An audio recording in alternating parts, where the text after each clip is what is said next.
Hi friends, ఈరోజు నేను మీకు టమాటో సూప్ని ఎలా చేయాలో చూపిస్తాను. ముందుగా 4 టమాటోస్ని కుక్కర్లో పెట్టి ఉడికించుకోవాలి. ఆ తర్వాత చల్లగైన తర్వాత టమాటోస్కి పీల్ చేసేసి ఫైన్ పేస్ట్ లాగా మిక్సీకి వేసుకుందాం. చిన్న ప్యాన్ పెట్టి అందులో కొంచెం నెయ్యి వేసి హీట్ అయ్యాక దాంట్లో సన్నగా కట్ చేసుకున్న గార్లిక్ని వేసుకొని కొంచెం దూరగా అయ్యే వరకు వేయించుకుందాం.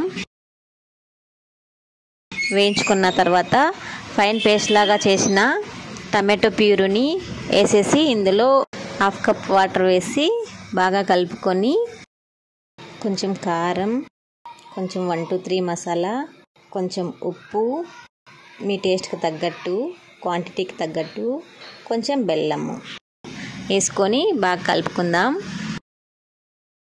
ఉడికిన తర్వాత నాకు కొంచెం చిక్కగా అనిపిస్తుంది. 1/2 కప్ వాటర్ వేసుకుందాము. ఇందులో మైదా వేయలేదు, కార్న్ఫ్లోర్ వేయలేదు. బాగా ఉడికిన తర్వాత దీన్ని దించేసుకొని కప్లోకి సర్వ్ చేసుకోవడమే. గార్నిష్ కోసం కొంచెం కొత్తిమీర వేసుకుందాం. టేస్ట్ చూసి ఎలా ఉందో చెప్పండి. Bye bye friends.